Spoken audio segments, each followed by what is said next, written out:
And I would kindly ask everybody who attended this conference, first Triple I Maya annual conference, to give us an evaluation about their critique review of this conference that we did. The great movements of Islam have taken us to another stage. But at this point in time, the movements are in need of balance, to be balanced. And many of the movement leaders are understanding this. And I have great respect for all of the brothers and sisters involved in these movements, because it takes something special for a Muslim in these times to commit himself or herself to the higher cause. Some movements are involved in the study of Aqidah. So they tell you, brother or sister, you have to correct your Aqidah. You must have the proper understanding of your faith. Other Muslim groups focus on Islah al-Muslimin. They go in the path and they go from masjid to masjid and they try to bring the light of Islam into the hearts of the Muslims. They start with the basic parts of Islam, trying to bring that spirit of Islam back in. Other groups focus upon tarbiyah, upon Islamic education, and upon khilafah, that there should be a political leader of the Muslim world, that we should form ourselves into tiny cells and we should educate ourselves and our children and we should move toward Islamic State. Other Muslim groups are involved in jihad, and they feel that the only way for success is for jihad. That unless we are all in jihad or preparing or going into jihad, then we are not really doing the message of Islam. I appeal to myself and to the movement leaders today that the example of the Prophet ﷺ and his companions included all of these things. It included the character, the love of Muslims, purification of the heart, the spiritual aspects of Islam. And then it moved into the knowledge area. It went out into the society, answered the social problems, eventually formed itself into a political entity, and eventually opened up much of the world, bringing down the zalimeen, the oppressors, in the different kingdoms of the world. We have to have a great wisdom today. We have to use hikmah, putting things in the proper perspective.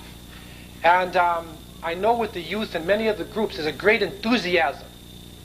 But I can remember in my own personal development and watching different movements in the Muslim world, there is a Marxist-Leninist concept, which is you have an overthrow of the government.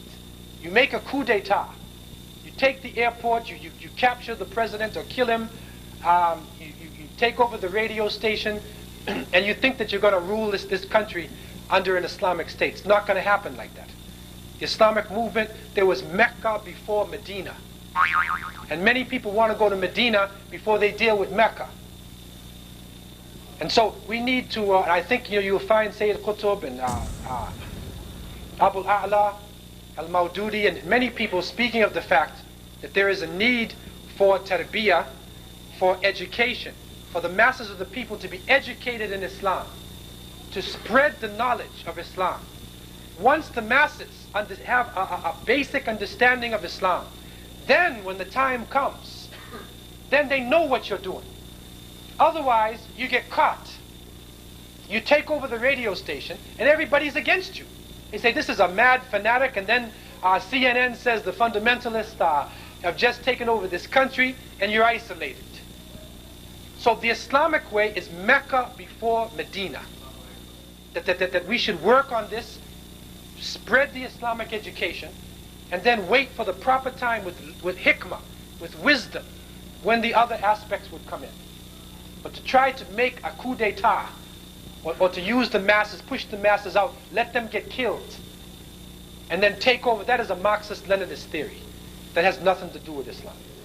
Do you recommend getting involved in all of these movements? And where can we get the proper education, which would not emphasize maybe one more than the other, or maybe one disproportionate to what we maybe should be striving for? Well, I think that movement is a very important thing. And I think that there's nothing wrong, especially if it's in your locality, if there's a particular movement, to be involved with a movement. But the only problem I have is when the movement becomes all-inclusive, when they start looking at ourselves that we are doing the work of the Sahaba. We are the true Muslims. Everybody else are hypocrites. They're all fusaq. They're all disobedient people. That's the problem. So there's nothing wrong with the movement, but the borders of the person should be wide enough to benefit from other people who are involved in other movements, because we're all Muslims. And we're all taking from the same sources.